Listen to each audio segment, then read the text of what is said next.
sa buhay ni Pangulong Cory Aquino. Buhay na may dalawang bahagi, ang publiko niyang buhay at ang kanyang buhay sa pribado. At sa mga nagsalita kanina, muling pinaigting sa ating kamalayan ang mga mensahe at ibig sabihin pakahulugan ng buong buhay ni Pangulong Aquino na inialay sa inang bayan. At mula mismo doon sa mga pananalita ng mga pari, lalo na itong si Father Catalino Arevalo na nagbigay ng homily kanina, malinaw para kay Pangulo Aquino ang sequence o yung pagpapahalaga na una dapat sa buhay ay ang Panginoon, ang bayan at saka lamang ang pamilya. Gayunpaman, mula sa mga pananalita naman ng bunsong anak ni Pangulong Aquino na si Chris, malinaw na hindi rin naiwan ang kanyang mga obligasyon at ang kanyang pagmamahal para sa kanyang mga anak hanggang sa mga apo. Dito natin nabanaag ang pribadong buhay ni Pangulong Aquino bilang ina na naramdaman tila hindi lamang ng pamilya ni Pangulong Aquino kung hindi ng buong bayan.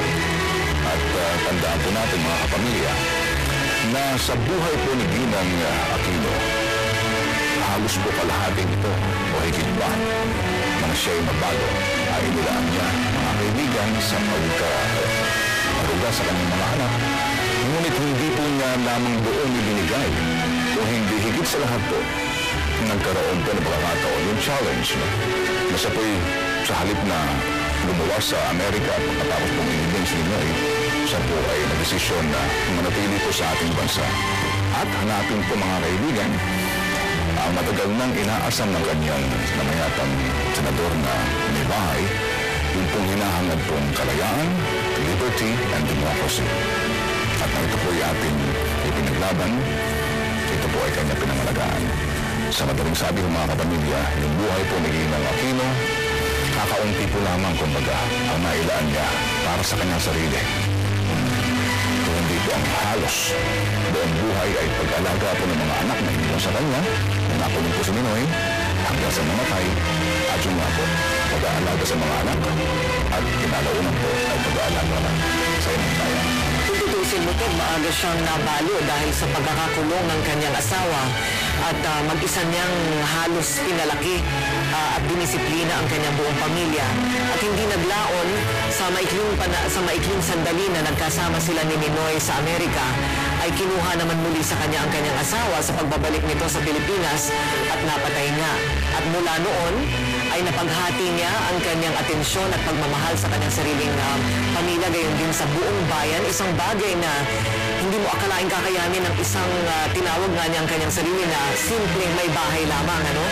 Ngunit sa buhay niya, marami tayong mapupulot na aral at habang tinititigan natin ang kanyang ataol hanggang sa paglibing niya at iniisip natin, pinagmumuni-munihan ang inibig sabihin ng kanyang buong buhay, marami pa siguro tayong madidiskubre, hindi lamang mula sa kanyang buhay, Ted, kung hindi mula sa ating mga sarili. Dahil kung kinaya ng isang simpleng may bahay na hindi inakala na siya ay mapopoder sa pinakamataas na kaluklukan ng kapangyarihan dito sa bansang ito, kinaya niya na mahalin ang bayan niya ng ganito hanggang sa kanyang huling sandali.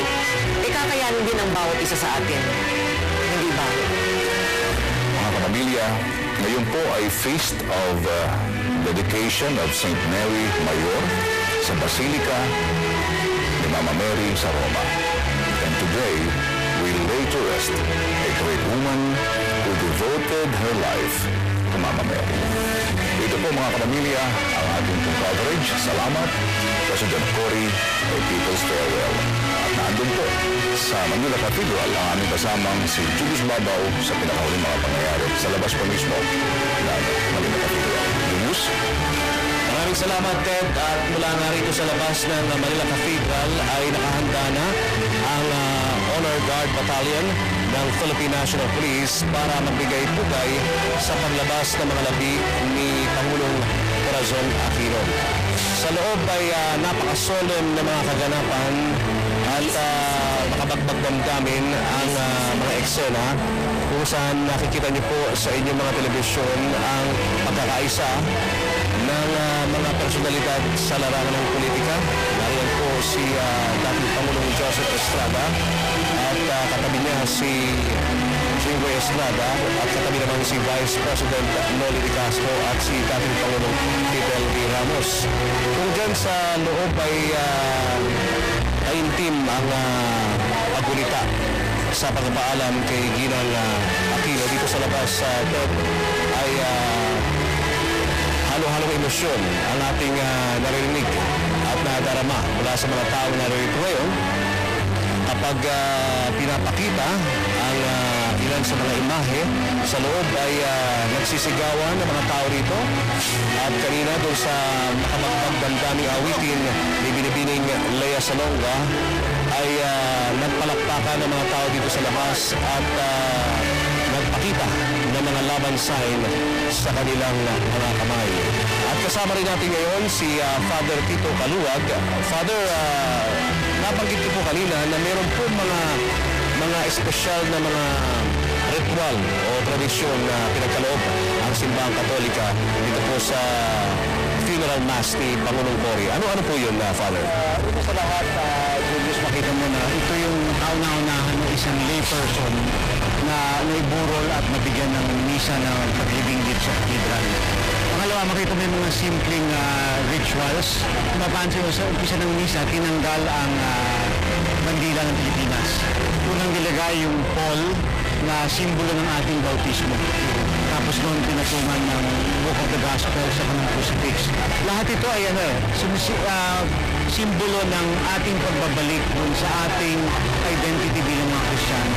Na hindi tayo pangulo, hindi ka angkor, hindi ka mayaman, makapangyarihan.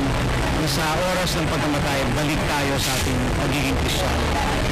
Kaya yun ang napakaganda mga simbolo na sa simula ng misa. Saka mahalaga din dyan yung si Father Arevalo. Alam mo na kwento ni Father Arevalo na itong nakaraan mga taon, lagi sinasabi ni President Cory na Father, hindi ka pwedeng mamatay bago ako. Dahil ikaw ang mag-homily sa aking living. Kanina, Father, nabanggit ni kasama ko Corina na 1983 pa lang ay magkakilala na itong si Pangulong Cory at itong si Father Arevalo. Siguro sa kapakanahan ng ating mga kababayan na nanonood sa atin ngayon na gaano katibay ba ang samahan ng dalawang ito? Alam mo, nangyari noong 1983, Agosto 19, dumating si Father Arevalo sa Boston. Magsasabbatical siya.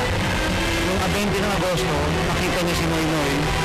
Tapos noong 21, nung lumabas na yung balita, nagpunta siya sa bahay ni Miss Aquino na nasa harapan ng Boston College. Ano?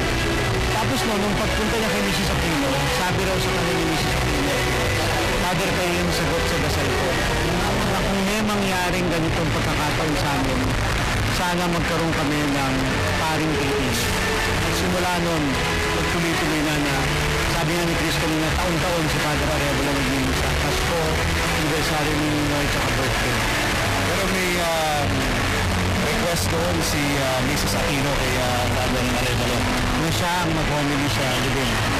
at ngayon nga ay nangyari po yan at kanina siya po ang nagbigay ng homily, ng nagamdaming homily sa kalagitnaan po ng misa.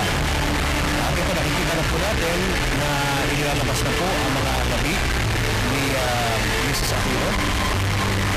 At dito sa labas sa mga kaibigan ay talaga naman pong tiniis ng ating mga kababayan itong pabago-bagong panahon dito. Minsan Ted, Corina ay uulan ng malakas, tapos biglang titigil, tapos biglang uulan na naman. Kaya ang ating mga kababayan ay basang-basa.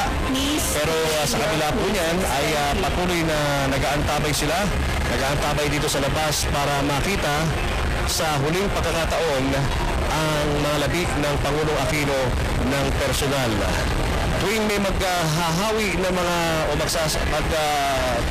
tatapon ng mga yara ay nagpapalakpakan ang mga tao rito. At ito sa labas ay